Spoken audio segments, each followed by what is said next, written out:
Let's see how to create a user data entry form in Microsoft Word. So first, we want to open Microsoft Word.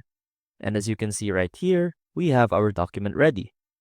So to create a user data entry form, we'll have to enable the developer options.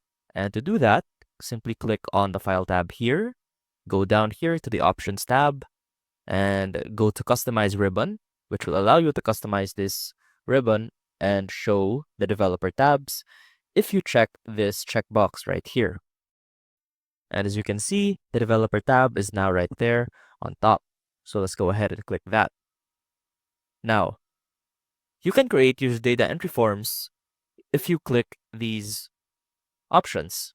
So for example, you'll be able to create a text box, which will allow you to fill it up with some text. You can also add a checkbox, which is interactive and you can click or unclick. And lastly, you can also add something like a drop-down list.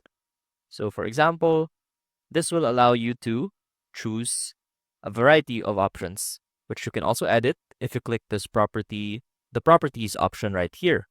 So for example, let's go ahead and add some values, display name 1, and add display name 2.